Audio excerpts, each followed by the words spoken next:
corner of the internet. I'm Shannon, and today I've got another book tag video to share with you guys. Today's tag is called the Last 10 Books tag, and it was originally created by a man named Mark Nash. I found his video while just kind of randomly looking around YouTube for book tags today. So I will of course link his video in the description down below if you want to go check it out.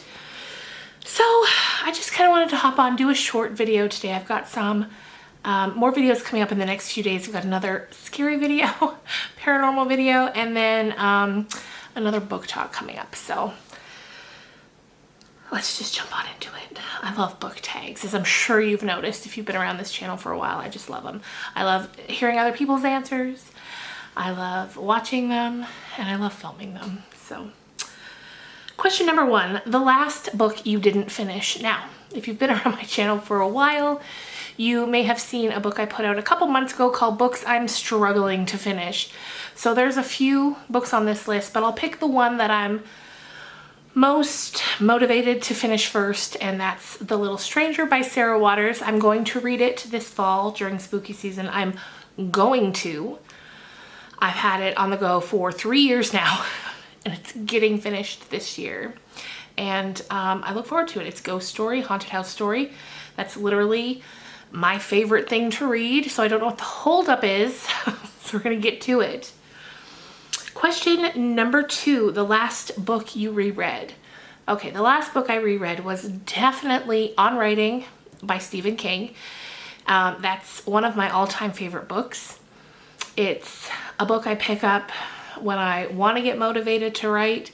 It's a book I pick up while I'm writing.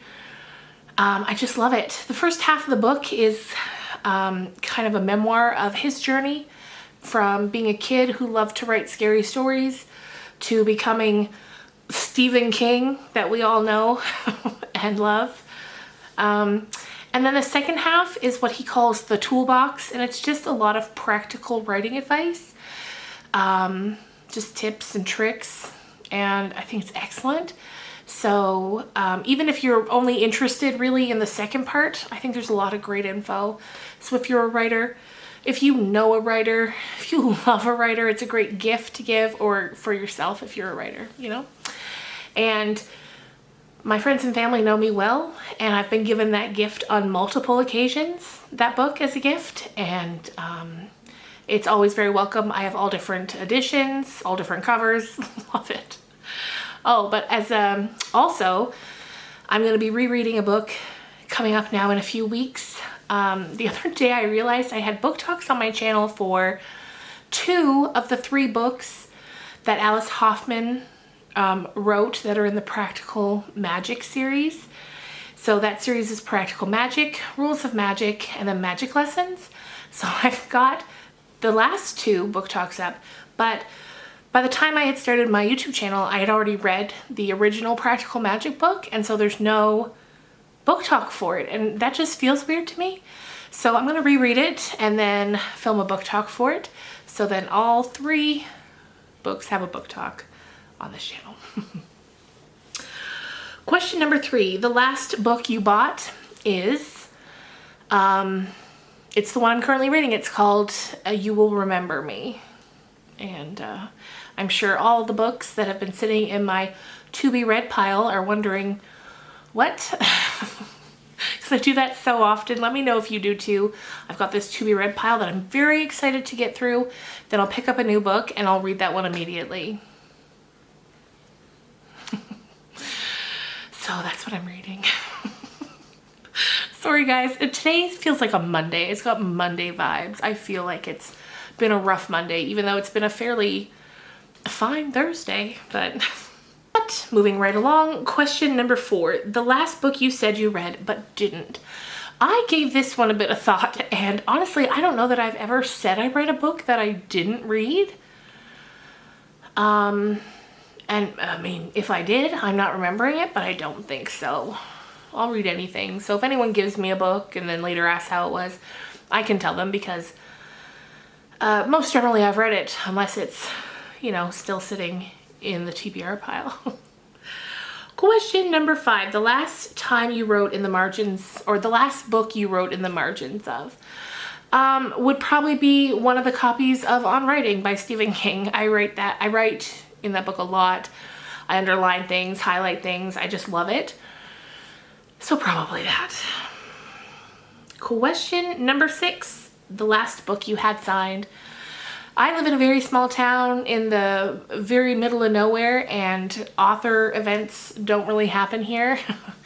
And the place where they would is probably very far away. Normally they only hit, you know, the big centers like Toronto or Vancouver, and I live very far away from both of those places. But before we moved here, we lived in a town in Ontario called Windsor, and sometimes authors did roll through there. And one woman who I went to see, she's a musician primarily, and she's Canadian, and she wrote a book. She's since written another book, but this one was sort of a biography, and that's Jan Arden, and I was so happy to meet her. I have photos of it. If I can find any, I'll insert them here, but me and my husband and my mom went, and we stood in line, and we got our books signed and CDs signed, and she was so sweet, and our little dog was there, and it was just great.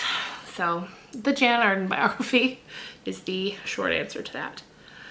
The last book you lost. I know the last book I lost, as in borrowed to someone and then they lost it. But other than that, I don't know. I keep pretty good track of my books. I try to, at least.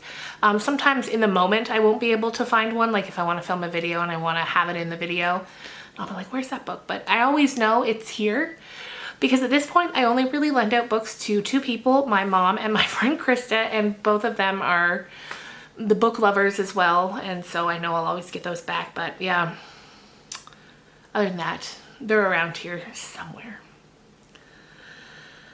Number 8, the last book you had to replace. The last book I had to replace. I don't know that I've had to replace one. Not, at least nothing's coming to mind.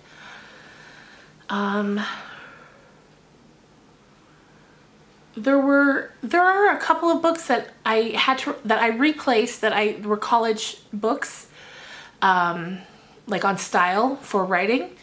And 2 of those I know I had in college, but I don't know what happened to them. I guess those wouldn't be the last ones I lost. That would have been before that. But I've replaced both of those because they're very handy to have for when you're writing. Question number 9, the last book you had an argument over. See, I feel like if I had more voracious readers in my life, we would have more books to argue over. But as it is, the readers that I do know and love, we sometimes have similar taste in books, and when we don't really argue over it. So I'd be down for an argument over a book, though.